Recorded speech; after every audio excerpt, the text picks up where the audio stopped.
Klaus Schwab declared, 8-9 days ago, we are now going into the Great Reset. Here it is. He declared it. And I think people have some urgent updates I would like to share. Yeah, well, absolutely. We could talk about the World Government Summit, the way they threw the New World Order in our faces as the very first thing that they would be talking about, the way they bragged about this quote-unquote great narrative. And I'm going to let you go for a second, but one of the most troubling things that I'm seeing in this new great narrative is the creation of saviors and the idea that Elon Musk is going to save us and that somehow Twitter is going to become a safe space and he's for free speech. But we'll get there, Clay, because we're going to talk some transhumanism as well, because as you know, that is what the fourth industrial revolution is. You've got Yuval Harari right there. And this is moving at a rapid pace.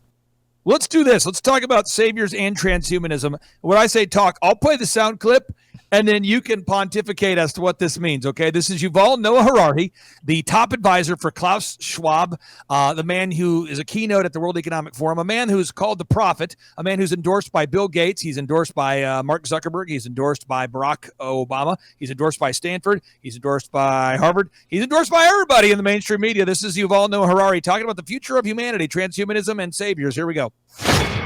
You don't have any answer in the Bible what to do when humans are no longer useful to the economy.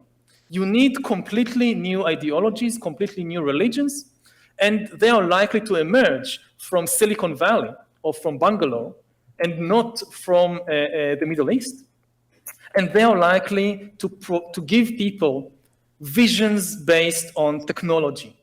Everything that the old religions promised, happiness and justice and even eternal life, but here on earth with the help of technology and not after death with the help of some supernatural being. I believe he just offered people eternal life through transhumanism. I'd love to get your thoughts on that first clip. It's 100% what they've been offering for a long time, and the problem is that this technology is not being used to empower humanity in any way, not being used to heal the wounds of the masses, not making us healthier in any way or extending our lives.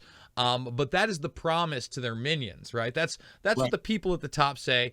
And, this idea of a quote-unquote new world order, of a great reset, of globalism, collectivism, has been around for a very long time. And the other thing that is crazy to me is the fact that they basically tell you you're going to be able to ascend to this God level. I think that's the big lie of these ideas of the singularity and Kurzweil and these people, that somehow we'll be able to upload our consciousness to machines. But regardless, they are moving us in a direction where we will be forced biologically to merge with these machines.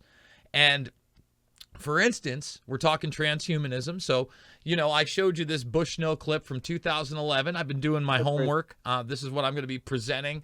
A lot of this stuff, we're going to cut it down. We only got 15 minutes. Probably going to cut it down to 10 because I've seen your conferences before. And by the way, I'm going to say one thing real quick here about this, my little speaker tip for you. Our listeners, some of these talks, like Simone Gold had a talk that just on Rumble, on just my channel, had something like 1.4 million views.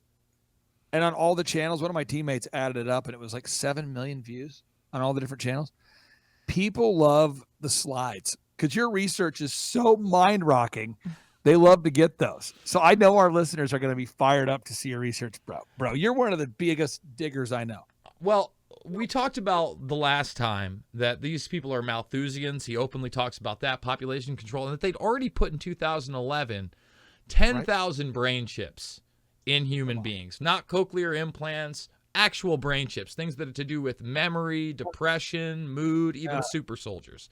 So I found a 2014 clip that it extended to 40,000. This is a 2018 clip during the Trump administration right here that we're going to play. I'm going to have another clip. How many, what is your money on, Clark, that by 2018, how many people were roaming the earth with brain chips? By 2000 what year? 2018. How many people as of 2018 had brain chips? Brain chips, not the stuff that we talked about. Let me do this. Let me do a sneaky move, and then I'll answer the move. Let me do the sneaky move, okay? In 2018, there's a clip I have that's 10 seconds long. This is Yuval Noah Harari talking about how the brain chips work. So he says, a good two-way communication system, direct communication system between brains and computers. This is kind of the watershed moment. so because he said that, I was thinking there had to have been about 100,000 people that had tested it up to that point, because he seemed pretty confident in how the technology would work. And maybe I'm off. That would be my thought. Well, you know what? I'm going to let Dennis Bushnell tell you himself. Thank you, Dennis. Humans are now becoming cyborgs.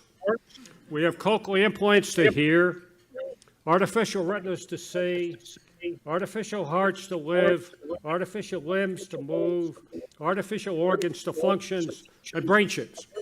There's a couple 100,000 people wandering around with brain chips now, affects congenitally defective brains, and That's 200,000. And hold on, he's going to tell you. Hold on, we got a little bit more. 200,000. You're sick. You're a conspiracy theorist. Okay. now affects congenitally defective brains, and increasingly it affects memory and other things.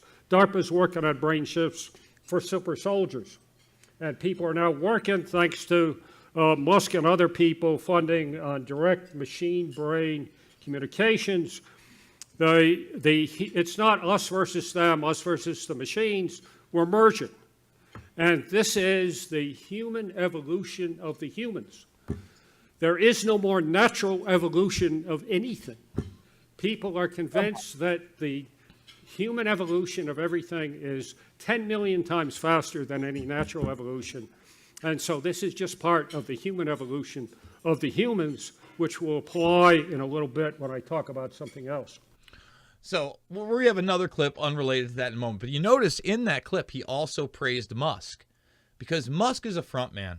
All right. This idea that Elon Musk is going to save us and is a hero, my friend, is. Now, hey, real quick. I'm so sorry.